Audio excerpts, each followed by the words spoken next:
I think in the general field of compliance, it's great that we are seeing more non-lawyers, more individuals with different backgrounds, especially with the auditing background, right? So for me, having a forensic accounting background and auditing eye really does help in these proactive assessments. This is Tom Fox. In October, Deputy Attorney General Lisa Monaco gave a keynote speech at the American Bar Association's 36th National Institute on White-Collar Crime. Her remarks reframed a discussion about the uses of, reason for, and perceptions on independent monitors and monitorships. Monaco's remarks should be studied by every compliance professional as they portend a very large change in the way the Department of Justice will use monitors going forward. Over this 5-part podcast series, sponsored by Affiliated Monitors, we will consider why Monaco's remarks herald a new era for monitorships.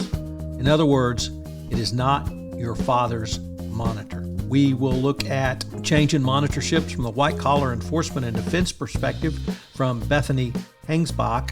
Mikhail Ryder-Gordon will look at the global aspects of new DOJ monitor focus. Cristina Revelo will discuss how ethics and compliance assessments help drive more compliant companies. Jesse Kaplan brings his views on the twin topics of antitrust and healthcare compliance. And in part 5, we conclude with Affiliated Monitors founder Vin DiCiani, who looks at where monitors and monitorships are going in 2022 and beyond. First, a word about our sponsor, Affiliated Monitors. Founded in 2004, Affiliated Monitors was the first company in the United States to focus on providing top-quality, independent integrity monitoring and assessment services across a wide range of regulated industries and professions. What distinguishes AMI professionals from others is that monitoring is AMI's business. It is not a sideline to some other professional practice or service. AMI has been the corporate integrity monitor for more than 850 matters, involving large multinational companies and individual practitioners.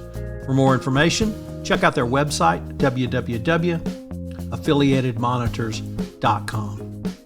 In this episode of Not Your Father's Monitors, I'm joined by Cristina Revelo to discuss how ethics and compliance assessments help drive more compliant companies. This podcast series is a special production of the Compliance Podcast Network. Hello, everyone. This is Tom Fox, back for another episode. And today I'm thrilled to have with me Cristina Revelo from Affiliated Monitors. We're going to focus on ethics and compliance assessments. So first of all, Cristina, thank you so much for taking the time to visit with me, and welcome back to the podcast. Hi, Tom. Thank you so much for having me. Cristina, as monitoring will increase based upon the Department of Justice's statements through Lisa Monaco, I'd like to maybe focus on some monitoring skills that you and your colleagues at Affiliated Monitors see in the rise of proactive monitorship. So could you maybe give us some initial thoughts on the use of proactive assessments? Yeah, Tom, as you mentioned, we are going to see an increase in the use of monitorships. And from our perspective, our firm, Affiliated Monitors, we not only conduct monitorships, but we also conduct proactive assessments or proactive monitorships, if you will, which essentially we help companies review their ethics and compliance program. We already conduct monitorships under different regulators' requirements. And so we know exactly what the different regulators are looking for based on the past monitorships that we've conducted. Our firm only does monitorship, right? So that's, I think, the great niche that we have, as opposed to other firms conducting several types of assessments, including monitorships. So what we do is we use all our know-how and our knowledge from the monitorships that we conduct and use them in our proactive assessment. So for a proactive assessment, a company can come and have us look at just, what are some gaps within, for example, their anti-corruption program or just their ethics program, whatever it might be, or it could be for their entire ethics and compliance program, depending on the field that they're in. We would review it and again, provide our recommendations based on what we think the regulators might be looking for. These are great because it helps companies get ahead of potential regulators coming knocking on their door, making sure that if someone does come knock on their door to review or get them for something that they violated, they can also show that they've been proactively working on it, that they are seeking to close those gaps and enhance their programs.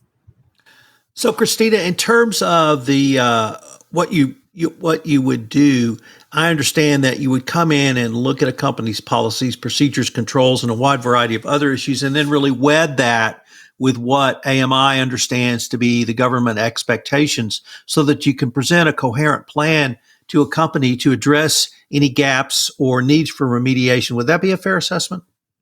Yes, absolutely. Unlike many of your colleagues at AMI, you're not a lawyer.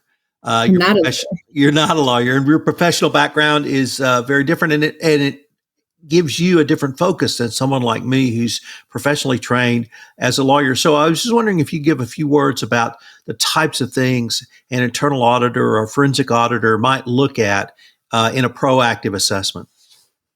Yeah, no, I think that's a really great point to highlight. I think in the general field of compliance, it's great that we are seeing more non-lawyers, more individuals with different backgrounds, especially with the auditing background, right? So for me, having a forensic accounting background and auditing eye really does help in these proactive assessments, because I'm looking at sort of follow the gaps, follow the issues, as, the 5 whys, just digging a little bit deeper, as opposed to potentially just checking, okay, there's one law and then they complied with the law, right? So I'm trying to dig a little bit deeper in the holes, trying to understand companies' internal controls, how they implement their controls, whether they're manual, automated, where there could be a failure in the control and in the process. I like to conduct walkthroughs of a process. That's really how my brain works. I think a lot of accountants' brains works this way.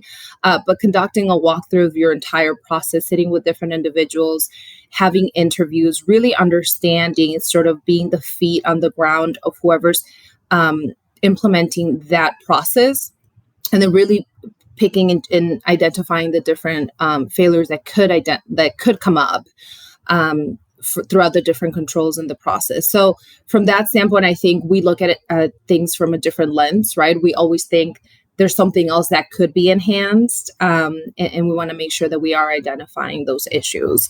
So I think that an accountant in general and an auditor, that we bring that to the table. Christina, in addition to helping a company identify any gaps or needs in remediation, the 3 prongs of a compliance program are prevention, detection, and remediation. And it sounds like with this assessment, you can help a company move from simply a detect mode if something goes wrong to really a prevent mode. And do companies understand that can be the more powerful prong, because it's much easier to prevent something than try to fix it after it's happened?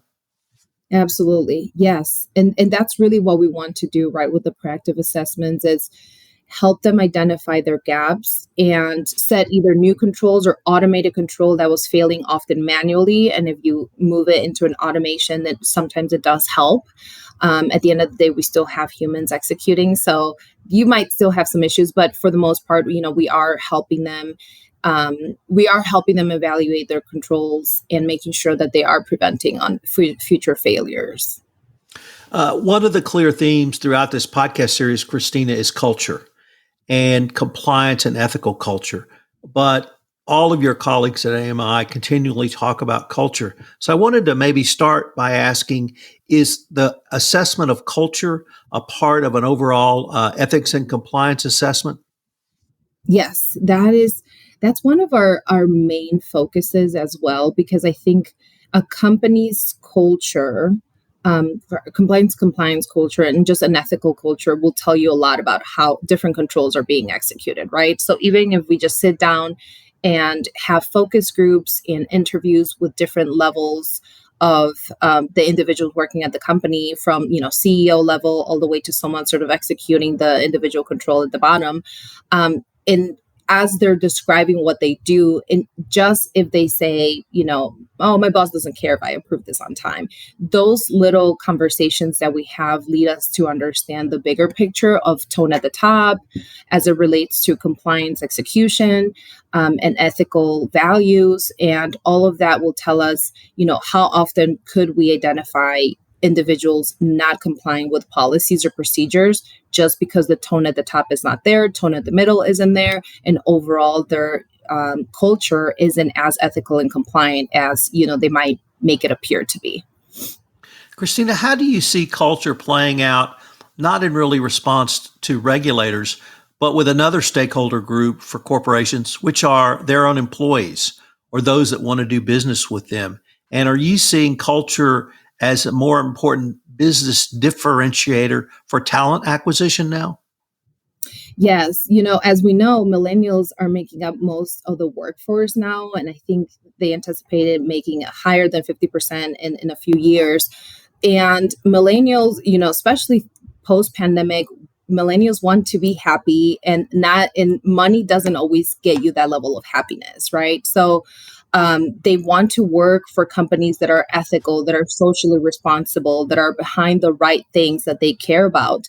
And a lot of this really does fall under the department or within the area of ethics and compliance, So I think it's really important for companies in order to attract the right talent and retain that talent, because sometimes also you see millennials moving jobs very often. But those that, you want to retain are going to care about what you are behind, how ethical you are, how you treat your employees. And all of this has to do with a company culture and the ethical culture. Cristina, given your professional background in audit and controls, I would be remiss if I didn't ask a couple of questions about controls. And I was wondering if when you sit down with a client and ask them to walk you through controls and there is a control override, are you able to explain that simply because you override a control, it's not bad, it's not a violation of the law, but there must be a business reason and it must be documented? Is that a message that you're able to articulate to clients so that they have a complete package if a regulator comes knocking? Yes, absolutely. We definitely don't advertise having to override controls, but we understand that there are emergency instances where you need to override a control that should be properly documented. I actually was just working with a client this last week, and that was part of my sets of questions of how often would something be manually approved? How often would it skip the level of approvals that you have? And how do you document that? What are the reasons? And are you documenting how often a certain department is requiring those overrides, right? Because it could also be this department never wants to comply. Everything seems like it's an emergency for them. And how do you get them to then anticipate those emergencies, if you will, so that they can avoid requiring those overrides? So that is absolutely important, and it does need to be documented, but it also should not be utilized often. That's a great point, which is that many compliance professionals, I think, particularly lawyers, think once a control's in place, it's in stone, it's there forever. But it sounds like controls, much like the rest of a compliance program, is continually monitored and continually improved based upon the information, so that you might look at the number of overrides and see, is it a management problem? Is it a culture issue? Or perhaps the control needs to be adjusted. Would that also be a fair assessment? Yes, that absolutely is. I think companies should also think about updating and reviewing their policies at least annually. In reviewing their policies, they can identify, and if they are tracking violation of their internal policies, they can identify how often did this one section of the policy get failures, how many failures, violations do we have on this, and how can we avoid that, right? So maybe they provided too short of an approval time period and they need a little bit longer because depending on their industry, that's just how business works. So those are the evaluations they should be conducting, like I said, at least annually. And that is something that we also help review. In the proactive assessments, we review their policies, procedures, and through interviews, that's how we identify frustrations from employees, where they can tell us, yes, corporate came up with this policy, but every time I need to execute, it is impossible for me to do, or it's impossible for me to, comply with it 100%. And these are the reasons. And so then we would suggest modifications to policies and procedures from that standpoint. Cristina, unfortunately, we are near the end of our time for this episode, but I was wondering if our listeners wanted any more information on affiliated monitors and your role at affiliated monitors. Where can they go? They can check us out on LinkedIn. We have an Affiliated Monitors Inc. page, also affiliatedmonitors.com. Cristina, this has been great. I've learned a lot, and I look forward to continuing this conversation. Thank you so much, Tom. This is Tom Fox again. Thanks so much for listening to this episode, Not Your Father's Monitor. If you want more information on affiliated monitors, check out their website, www.affiliatedmonitors.com. I hope you'll join us in our next episode where we visit with Affiliated Monitors Managing Director Jesse Kaplan, who looks at the intersection of healthcare and antitrust monitorships. This special 5-part podcast series is a production of the Compliance Podcast Network.